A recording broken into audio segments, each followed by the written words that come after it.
Welcome back to the Quiksilver Pro Round 3, unfolding the dual heat format in play. And we're seeing plenty of action, lots of great heats at the moment. We've got Gabriel Medina leading Heat 9 up against the wildcard Matthias Herdy. And also in the lineup, Yago Dora and Joan Duru. Expecting a good battle. And that was Medina's stepfather. And he is celebrating for good reason as we see Joan Duru now in Heat 10 of round 3 trying to get a good score. He looks to be one of those successful juniors that will probably translate right onto the championship tour very, very soon. Oh, it'll be a surprise if he's not here next year full time. So confident, so solid, well-rounded. Here's Yago Dora. And this guy is starting to really come on as a championship tour competitor. This is his second season.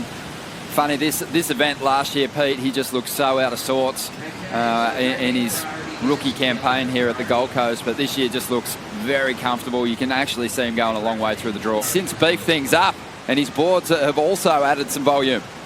Certainly has, Ron, and foamies is another story of foam is your friend. If you know how to use it, it's just going to elevate your scores. You can see Medina just going through the flat sections with so much ease and so much speed, not just the big sections in the steep parts of the wave.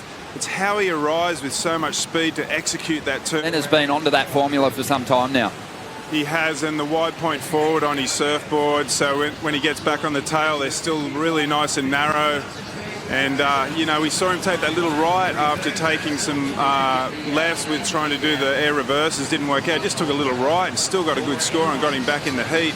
So it was a great answer. It only came in at a 6.73, whereas, the scores would have been read out at probably a similar time.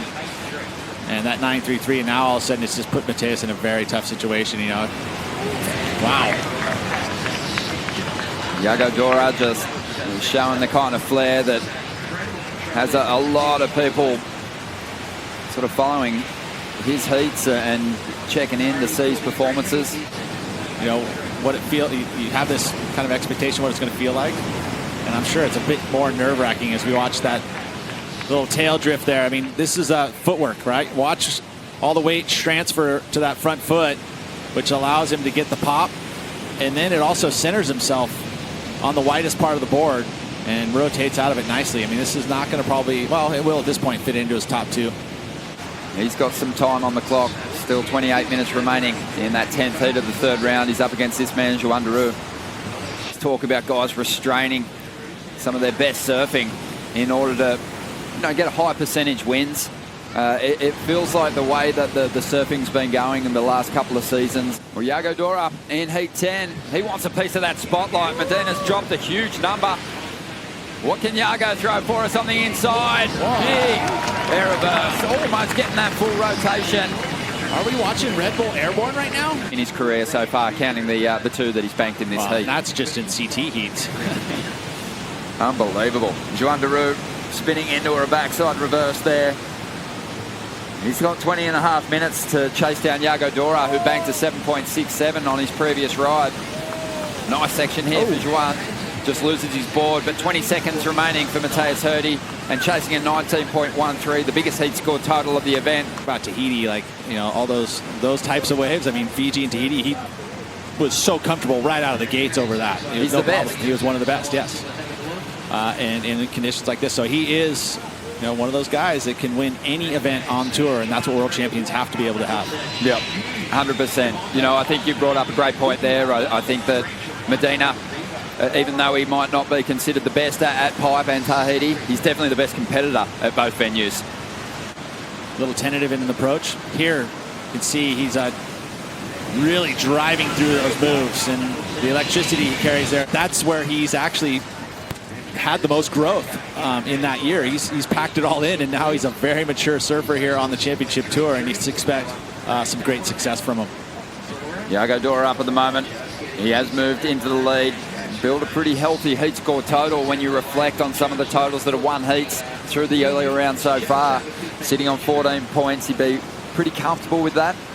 But Joan Duru, he's not comboed yet. I listen to my music. I pray every morning.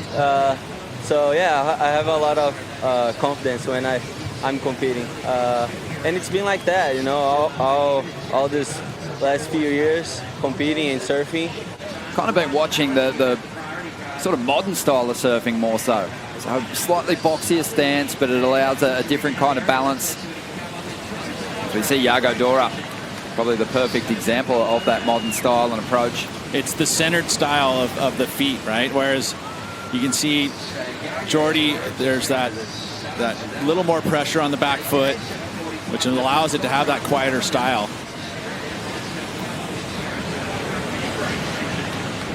But you've got to be the complete package these days, and we're seeing surfers like Yago, surfers like Felipe, each season getting stronger and stronger with their rail surfing. Love that replay.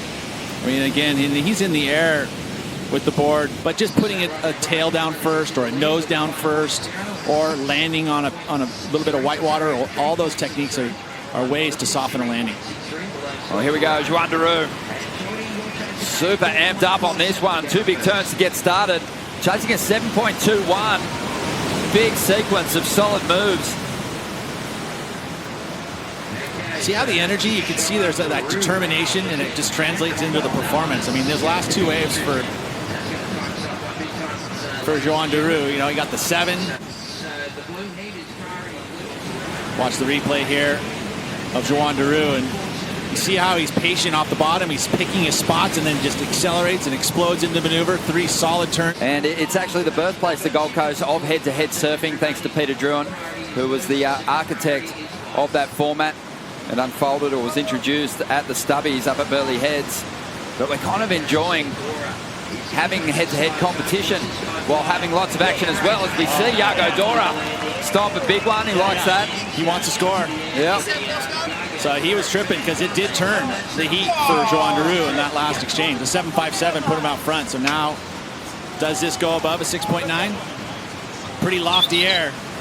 It is the one move. Is it worth 7 points? He's getting his practice in, Pete. Yes, he is. I mean, and look at this, too. This is just perfectly executed. No grab whatsoever. Lofted the board up, the rotation above, everything done above the lip.